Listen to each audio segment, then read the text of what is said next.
Grande abraço. Estamos aqui para mais um episódio Altas Ideias do Colégio Antares. E hoje a nossa satisfação é a maior possível, porque o nosso episódio é especialíssimo. Nós vamos hoje contar com a participação e o talento de Vinícius Paro. Vocês vão desculpar, hein? Hoje é o dia do vestibulando, mas o Vinícius, primeiro lugar em 3 simulados Bernoulli, já foi primeiro lugar US Veterinária, na odontologia da Unifor, e aí excessivamente. Eu não vou ler seu currículo não, tá, Vinícius? Seja bem-vindo e fique bem à vontade. Obrigado, Gurgel. É um prazer estar aqui, né, com você, com a Duda, essa sumidade da biologia aqui no Ceará, né? E estou muito feliz de estar participando, ainda mais o colégio, né, o Colégio Antares, que é uma instituição, assim, muito importante da educação aqui de Fortaleza, me dá esse espaço para falar sobre um tema tão importante, que é a diabetes. Muito bem. Eduarda, seja bem-vinda. Oi, prazer. Muito obrigada, é um prazer estar aqui com Olha, você. o colégio sente-se honrado com vocês aqui, tá? Nós vamos começar a nossa discussão sobre a diabetes e eu queria primeiro fazer uma indagação aqui. O Brasil deve ter em torno de 16,8 milhões de diabéticos. Uhum. É um número grande, né, não? Sim. Mas, como é um distúrbio metabólico, o bom de tudo isso é porque temos soluções, não é, Vinícius? Temos. Há 2 tipos de diabetes, é assim, é? Sim, as mais comuns são justamente a diabetes tipo 1 e a diabetes tipo 2. Mas a gente ainda tem outros tipos, né, que são menos comentados, como a diabetes gestacional, né, que é bem comum aqui também no Brasil.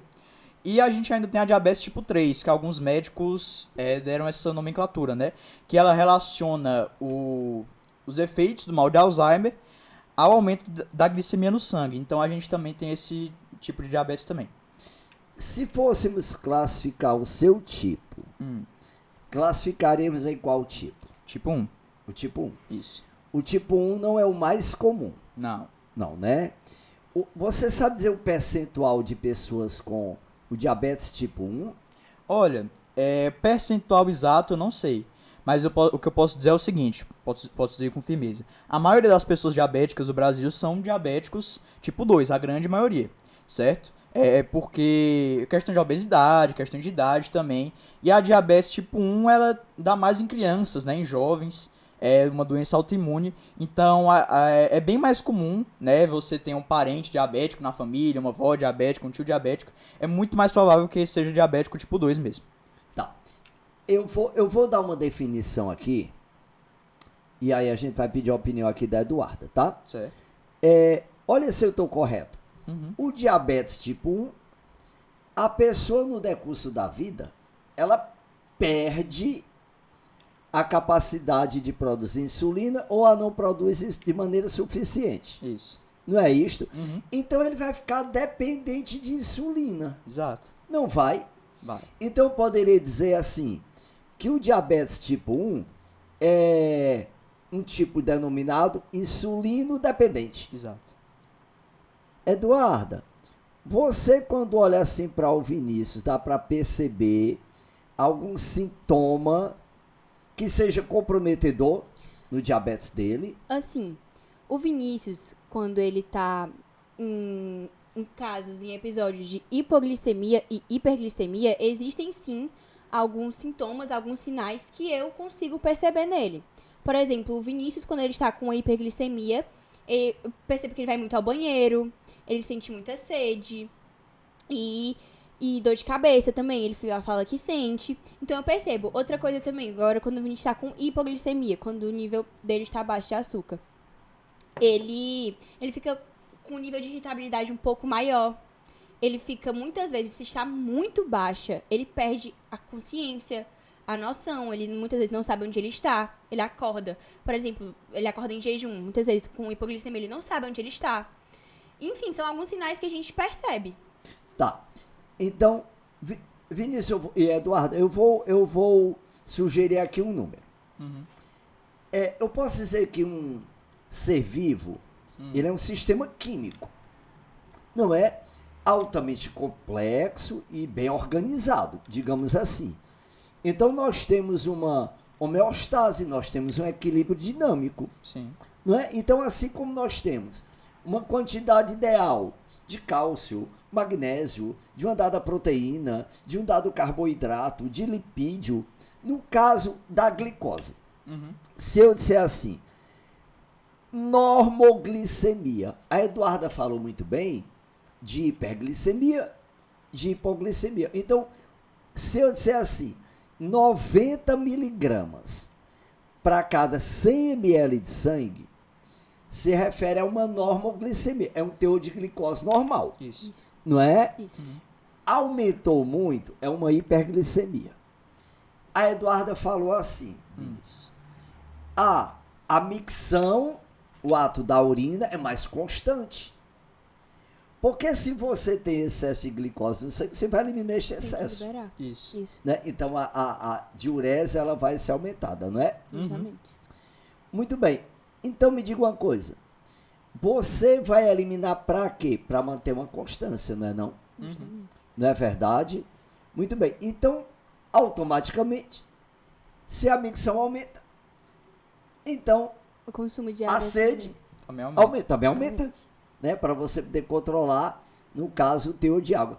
E aí o que é que você faz quando tem hiperglicemia? Quando eu tenho hiperglicemia, a primeira coisa que eu faço geralmente é tentar corrigir a glicose, né? Entrar com a insulina. Mas é importante também a gente se hidratar, né? Urinar quando necessário. A gente também sente muita necessidade de ir ao banheiro quando está com hiperglicemia, justamente para eliminar esse excesso de açúcar, né?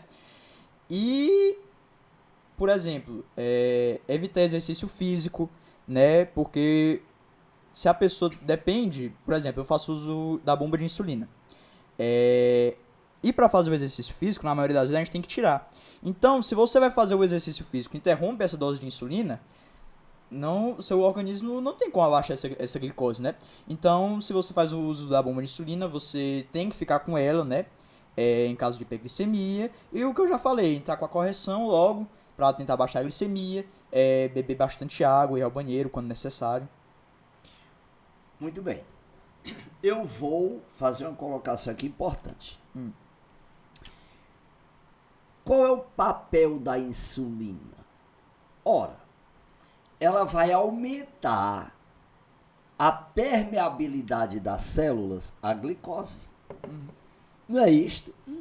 Né? Então por isso que você falou, então eu vou ter que tomar. Por quê? Porque quem vai metabolizar a glicose é a célula. Né? A célula é quem apresenta todo um conjunto de enzimas para ir degradando enzimaticamente a glicose, não é? Eu vou fazer uma citação aqui relacionada até com a evolução da vida. Eduarda, à medida que a glicose vai sendo desdobrada, ela vai liberando energia. O que é que as células aprenderam? A não desperdiçar essa energia. E aí acumular no ATP. Então a glicose, ela é assim. Ela é tida como a principal fonte de energia e o ATP como o principal acumulador de energia. E a célula vai precisar de energia para uma série de atividades metabólicas, né?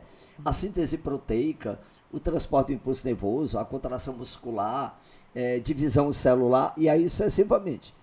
Mas tem a solução, tem a insulina, não é? E com a hipoglicemia, o que é que você faz com a hipoglicemia? Com a hipoglicemia, primeira coisa, assim como na hiperglicemia a gente tenta corrigir, na hipoglicemia também. Só que a gente não corrige com a insulina, né? Porque senão vai baixar mais ainda. Mais ainda, exatamente. Vai piorar, pode ter risco de convulsão, enfim. Então o que a gente faz? Entrar logo com carboidrato, que é justamente para a gente dar para o nosso organismo a glicose e aumentar os níveis de glicemia. A recomendação que a gente tem é o seguinte, 15 gramas de carboidrato. Quando você ingere esses 15 gramas de carboidrato, que pode ser o quê? No mel, né? No glucagon, que ele vai ter uma ação mais rápida também, a gente espera 15 minutos. Você come esses alimentos, espera 15 minutos, é esperado que a sua glicemia já esteja mais alta, já esteja no nível O normal. Vinícius tocou num ponto muito legal, o glucagon. Existe hoje em dia uma injeção de glucagon que é quando o nível de glicemia tá muito baixo, o nível de açúcar tá muito baixo, você injeta essa injeção de glucagon direto. Não precisa fazer o consumo de carboidratos. Se tá muito baixa, precisa logo subir, pode injetar essa insulina de glucagon. Muito bem. Eduarda, parabéns. Agora vamos fazer o seguinte. Vinícius, quem está nos assistindo deve estar pensando assim, meu Deus, e o que é o glucagon? Então, peraí, glicogênio é um polissacarídeo. Isso. Né? Nós armazenamos a nível de fígado, a nível de músculo. O glucagon, ele já vai fazer a glicogenólise, né? Isso. Então, como o glucagon é um polissacarídeo, como o glicogênio é um polissacarídeo, o glucagon vai quebrar esse glicogênio até glicose. Então, espere aí. Pelo que eu estou entendendo, o glucagon tem um papel antagônico ao da insulina. Exato. Porque se a insulina é hipoglicemiante, porque ela vai diminuir o teor de glicose no sangue, o glucagon vai fazer um papel contrário. Justamente para quê? Para manter esse equilíbrio, né não? Um minuto, tá? Eduarda, você nota quando o Vinícius toma o glucagon e começa a melhorar? Sim, definitivamente. O Vinícius, ele começa a conversar melhor, ele começa a prestar mais atenção nas coisas, você vê a reversibilidade dos quadros que ele estava com a hiperglicemia. Não é uma coisa do nada, ele não vai melhorar de uma hora para outra, daí os 15 minutos ele, tô bem.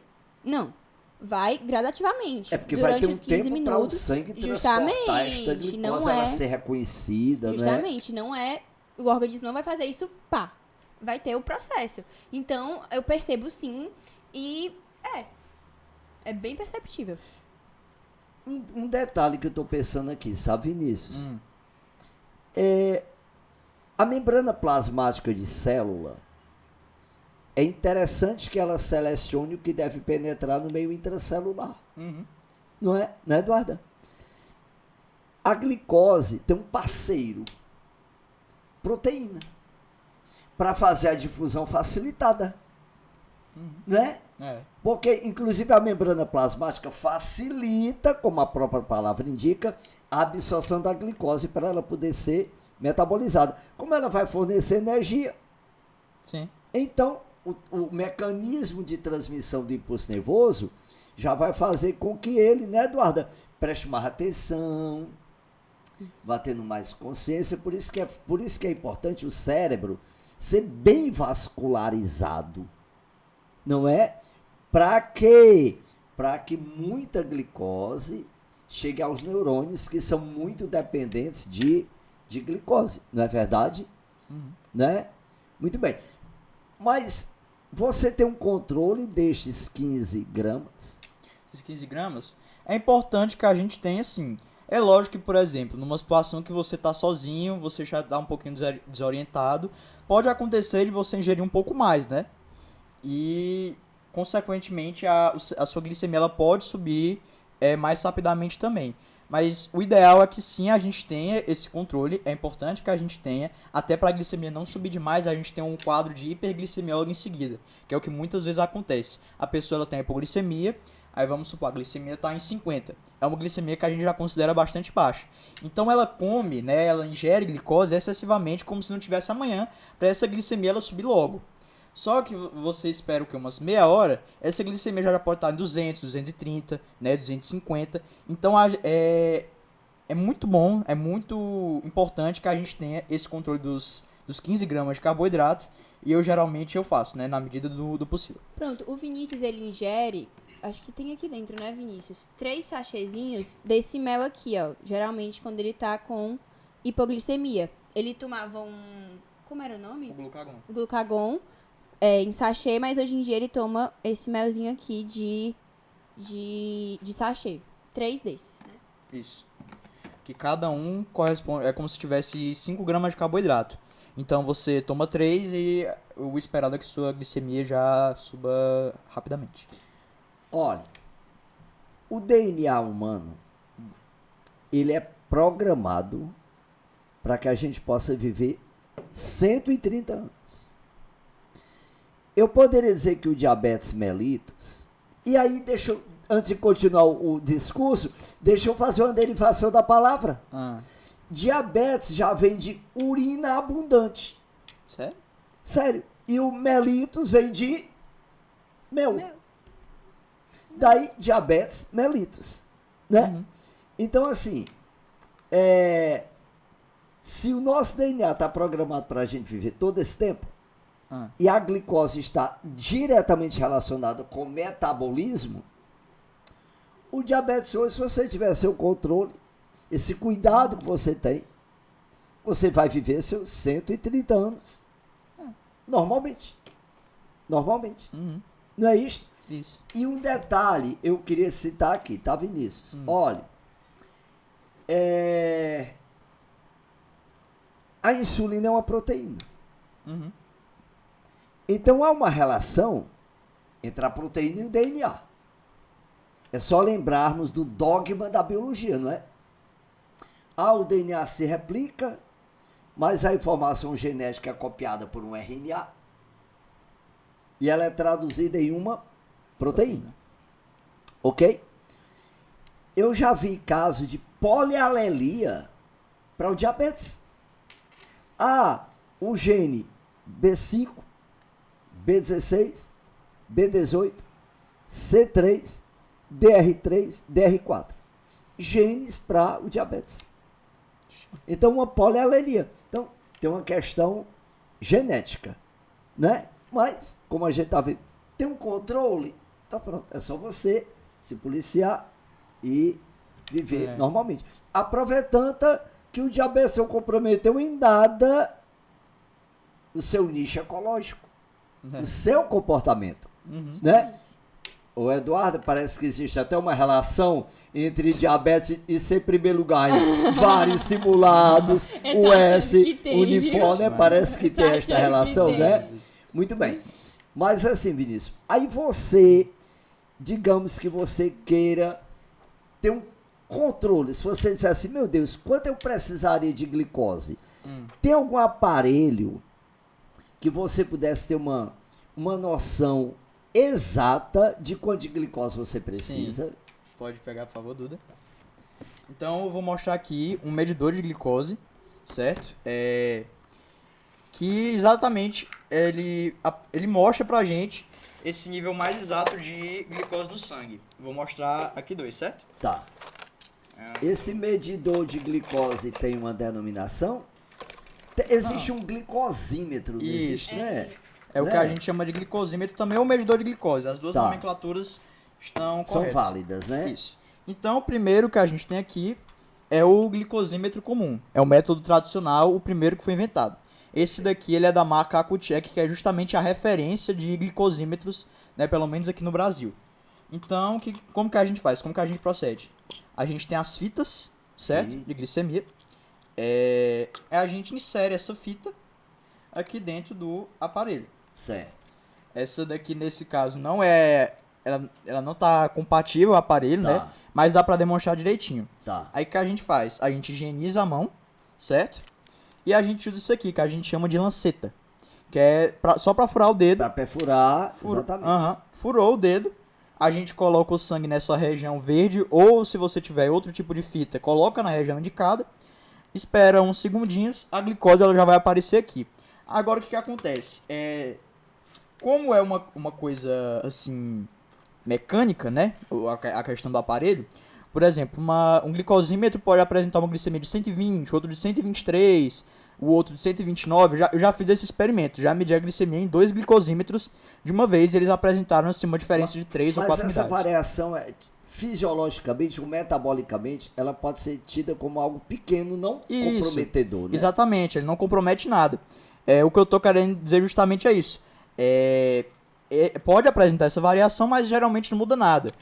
A precisão do seu estado no momento ela é a mesma. Porque, por exemplo, se um aparelho indicar uma glicemia de 54 ou apresentar glicemia de 58, é a mesma coisa. Você está com hipoglicemia, você precisa se alimentar para se recuperar.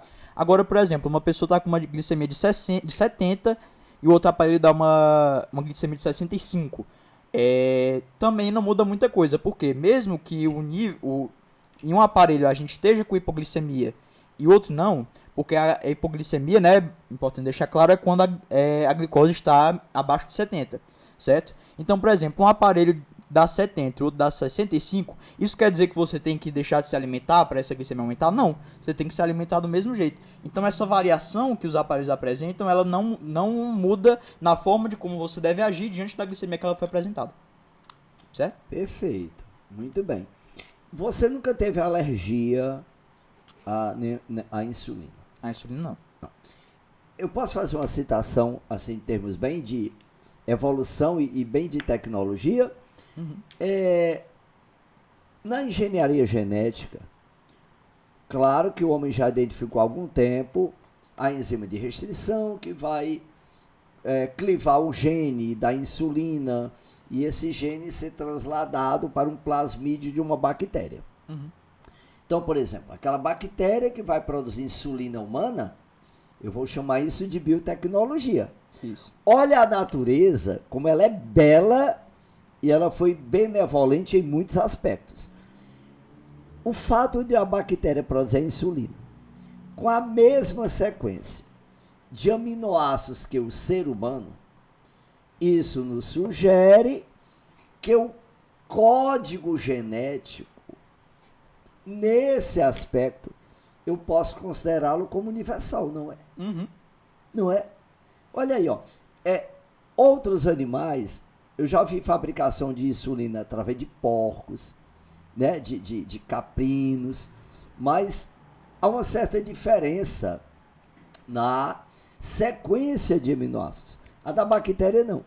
Não é porque o código genético também não é plenamente universal. Mas eu posso dizer que ele é praticamente universal. Não é isso? Isso.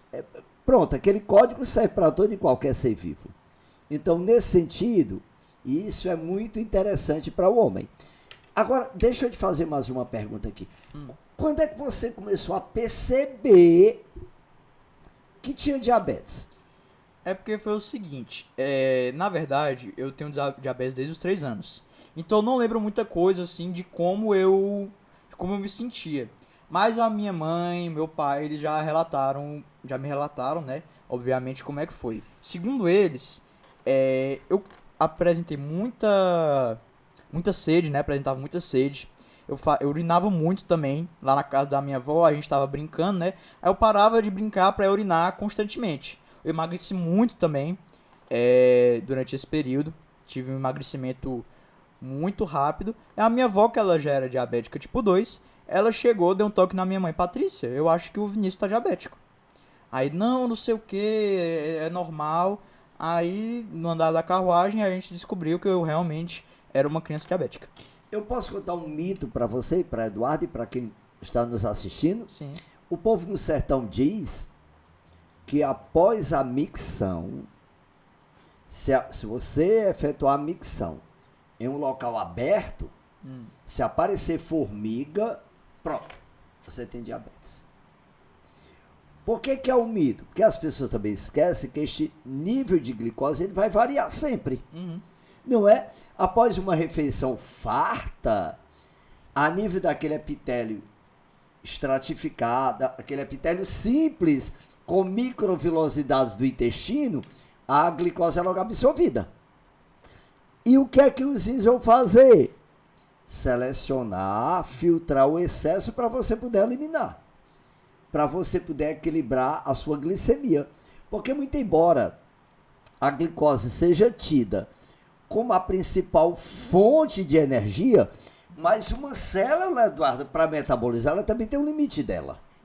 Né? E olha, a natureza, em relação à glicose, todo e qualquer tipo celular, até um procarionte, tem seu sistema de enzimas para poder metabolizá-la. Não é à toa, né, que é o carboidrato, então, mais comum, né? Sim. Na sua família só tem você como diabético na sua casa? Na minha casa sim, diabético tipo 1, né? Diabético tipo 2 a gente tem outros parentes também, mas diabético tipo 1 eu sou o único. Tá, então, tipo assim, depois dos seus 3 anos, Você percebeu que era insulino dependente, Perfeito. né? Então, no decorrer da vida, aquelas pessoas que foram desenvolvendo diabetes tipo 2, vê se eu estou correto, agugel determinados tecidos, determinados órgãos no diabetes tipo 2. Aquele órgão foi perdendo a capacidade de reconhecer a glicose. Então a pessoa pode até ter insulina na quantidade ideal, né? Mas se ela não tiver um reconhecimento, não vai adiantar nada, não é, Eduarda? Porque quem vai metabolizar a glicose é o meio intracelular. Não é isso, né? É. E aí, agora deixa eu te dizer uma coisa. É interessante, para quem é diabético, ele perceber o tipo de nutrição dele. Isso. Não é? Então, por exemplo, o carboidrato. As pessoas associam na linguagem como é o açúcar. Mas as pessoas relacionam o açúcar com algo doce. Não é?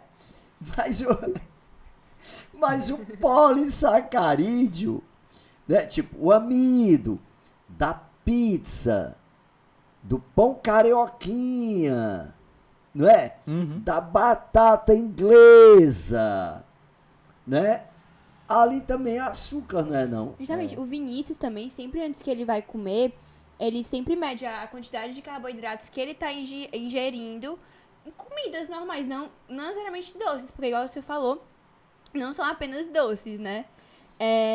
Mas o Vinícius sempre faz essa medida de carboidrato, enfim. Ei, deixa eu fazer uma outra pergunta aqui, tá? Eduardo, as pessoas que estão nos assistindo devem estar repletas de perguntas para fazer para vocês dois. Mas me diga uma coisa assim.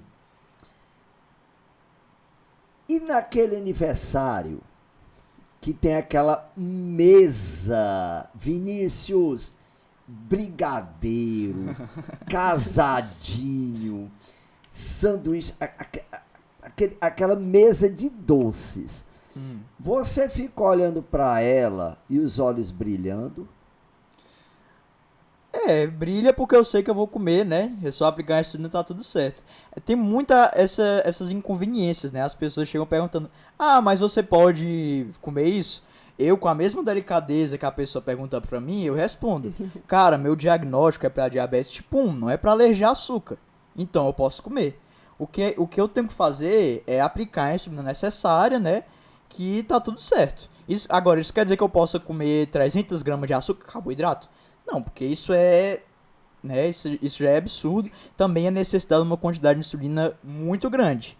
Mas um docinho normal, posso comer, um pedaço de bolo, né? Fazendo o controle da minha insulina tranquilo.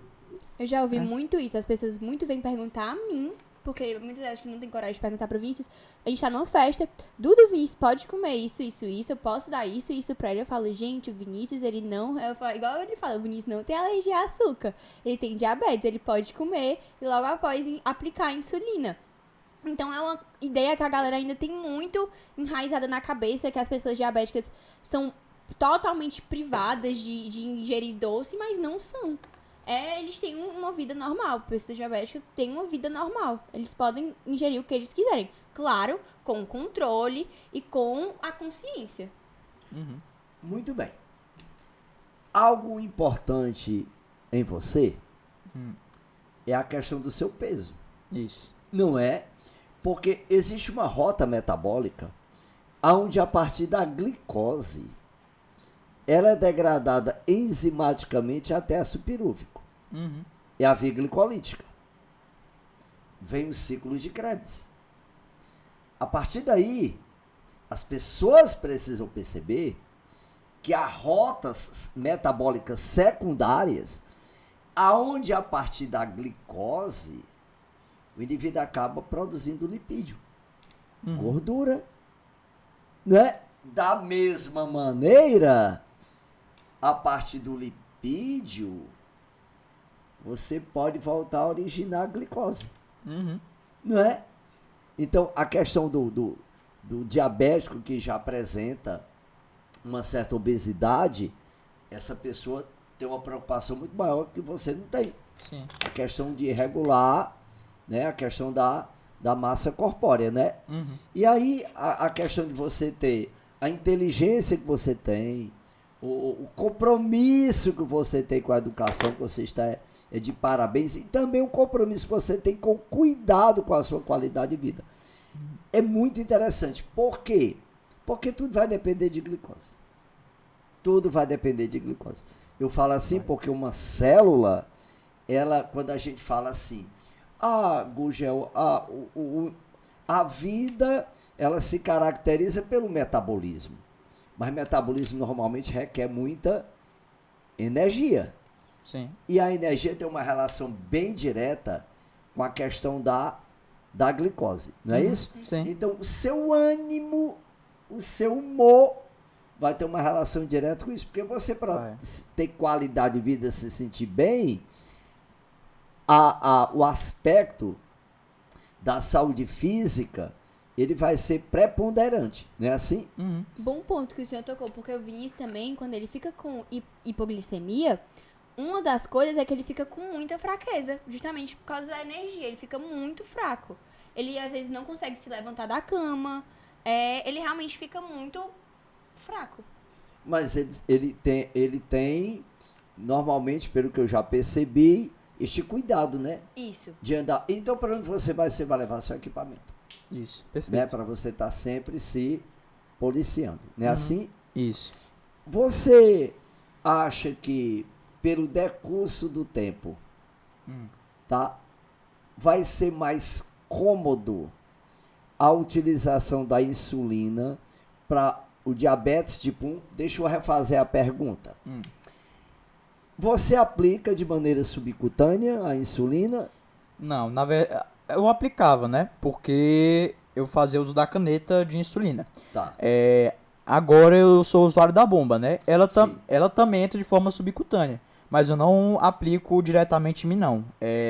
A própria bomba ela aplica. Mas, sim, ela entra de forma subcutânea. E aí a glicose, lógico, é logo absorvida, né? Perfeito. Então, isso não vai impactar negativamente sua vida de maneira nenhuma. Não. Não é isso? Agora, um detalhe que aí eu parabenizo também, não só pelo seu sucesso como estudante, como pessoa, que a gente vê sua postura em sala de aula, que Obrigado. é muito nobre, de nada, mas assim também, o cuidado que você tem. E o conhecimento. Não é não? Eduardo, não tem nada mais fundamental do que você, para poder manter sua qualidade de vida, se você tem algum comprometimento, conheça-o. Né? Porque aí vou agora fazer uma alusão ao que a Eduarda falou. Porque para você poder ter qualidade de vida, a qualidade de vida hoje ela está associada não só a um bem-estar físico, né? Mas vem a questão mental, a questão social, cognitiva, que é a do conhecimento, que eu sei que você se sente muito bem em conhecer, não é? E também a questão favorece até a questão espiritual, né? Sim. Então este conhecimento ele é também fundamental. Mas um detalhe, você tem muito cuidado com alguma lesão no corpo? Tem que ter sim, porque uma das características mais marcantes da diabetes, né, é justamente essa dificuldade de cicatrização. E é uma coisa que é pouco falado também, é importante você tocar nesse assunto, é os impactos que o diabetes tipo 1 ele pode ocasionar no corpo de uma pessoa, tipo 2 também. Porque pessoa que faz uso de bomba de insulina, que aplica a caneta também, né, querendo ou não, lesões são provocadas por conta disso. Então, muitas vezes a gente tem feridas, né? A gente pode ter também algumas espécies de hematomas que, se não tratadas, elas podem até atrapalhar a própria absorção da insulina pelo organismo, certo? Então, sim, a gente tem que ter esse cuidado com a pele, né? É importante que a gente tenha pomada, né? ir no dermatologista de vez em quando, você falar com o seu próprio endocrinologista, né, sobre essas questões da pele, porque o diabético ele não pode de jeito nenhum ficar com uma ferida exposta por muito tempo, ainda mais porque isso vai demorar a cicatrizar. Eduardo, vamos entender? Vamos entender? Micro-organismos são ubíquos. A questão da ubiquidade é para assegurar o quê? Nós vamos encontrá-los em todos os ambientes. Patogênicos ou não, vamos encontrá-los em todos os ambientes. Mas, Gugel, aqueles ambientes bem inóspitos, tem as bactérias do domínio Archaea. Né? Muito bem. Então, se a glicose é tida, Vinícius, como a principal fonte de energia para o homem, ela é também para o micro-organismo. Né? Então, qualquer lesão, a penetração daquele micro-organismo, ele vai encontrar o quê? Energia. Sim. Ele vai encontrar logo tudo que ele precisa. E o detalhe, em termos de evolução, a via glicolítica é a mesma. No sentido de, a bactéria faz via glicolítica? Faz. Ela transforma a glicose até piruvato, como nós também. E se você disser, detalhe, né? Mas, Gugel, como é que a glicólise é uma fase primeira da respiração aeróbica celular? Se ela é anaeróbica, é porque na evolução o surgimento do ciclo de Krebs foi uma continuação dela via glicolítica.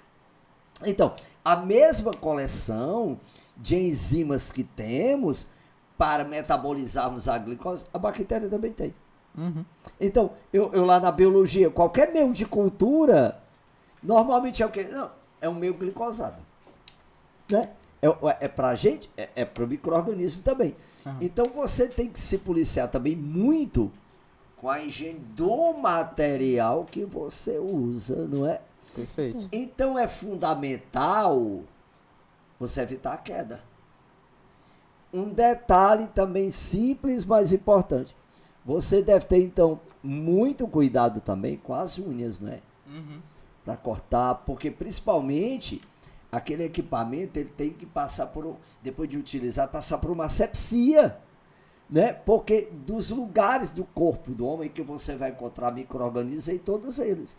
Mas um local muito comum, onde nós vamos encontrar um número muito grande de micro-organismos e grande em termos de abundância e de espécies diferentes, é justamente entre unhas e dedos. Mas esse cuidado você tem. Aí vem a questão do seu conhecimento. Não é assim? Né? Certamente. Muito bem. Posso fazer mais uma indagação? Claro. Muito bem. Vontade. Além do alimento, além desses cuidados todos com o corte, por onde você anda, você também vai policiar o seu peso, não vai? Com certeza. Não vai? Vou. Então, além de tudo isto, tem mais alguma coisa assim particular em termos de cuidado que você tem que ter com o seu diabetes? Cuidado particular, o que eu posso citar aqui? Vamos dizer assim, sempre andar com seus equipamentos, né, caso você precise, porque você pode precisar. Eu já precisei muitas vezes em situações assim improváveis e inadequadas, né, pra gente trocar nossos materiais, fazer nossas coisas, mas a gente acaba precisando. A gente não acaba escolhendo. Andar sempre com alimento, né, caso de hipoglicemia. Você tem que estar sempre preparado para qualquer alteração que possa existir na sua glicose, né? Vinícius, Enfim. eu posso um a mais. Que o professor falou sobre a qualidade de vida. Uma coisa que o Vinícius faz o apoio familiar também em relação a isso. Eu vejo como muito importante o apoio familiar e a gente da família mesmo entender, estudar sobre a diabetes, tanto que, porque eu convivo, né, com o Vinícius que tem diabetes, então saber como agir, o que fazer em caso de emergência. O Vinícius, ele tem um acompanhamento com endocrinologista, periodicamente ele vai a consultas para acompanhar os níveis de insulina, a bomba de insulina dele, por exemplo, foi indicada por um endocrinologista e o sistema da bomba, ele sempre é monitorado e mudanças são feitas pelo endocrinologista de acordo com o que o organismo do Vinícius está precisando. Por exemplo, o lançamento da insulina basal, ele pode ser alterado, a bomba consegue fazer essa alteração. Então, quem faz essa alteração é o endocrinologista. O nutricionista também, para os alimentos, como o senhor falou, para fazer esse controle, tem uma dieta, muitas vezes é muito legal também, para quem está começando a diabetes agora, é muito importante. Então, sua colocação foi maravilhosa, Eduarda. Então, espera aí. Este apoio da família e o reconhecimento do Vinícius. Tipo, vamos admitir que você esteja percebendo que ele está fugindo da dieta normal dele. Então você chamar a atenção dele e ele te obedecer. Não é? Aí, Tá vendo aí, Vinícius? Tô. É fundamental nesse sentido. Então, isso vai ajudar, e no caso, profundamente, não é não, Com Eduarda? certeza. E Gugel, isso é importante principalmente, né? Com certeza tem pais, mães de crianças diabéticas ouvindo isso. Esse apoio à criança, né? Porque muitas vezes ela pode se sentir insegura, né? Mas ao mesmo tempo você não pode privar ela de tudo. Justamente. Né? Porque, querendo ou não, a pessoa diabética, ela é normal. A gente, ela vive normalmente. Tem algumas limitações, tem que ter alguns cuidados. Claro, mas se você colocar uma pessoa assim, diabética do lado de uma pessoa não diabética, fisiologicamente não muda nada. Então as atividades, que as pessoas se realizam, as tarefas, o modo de pensar é tudo muito parecido. Eu costumo dizer, às vezes, que o Vinícius é mais saudável que eu.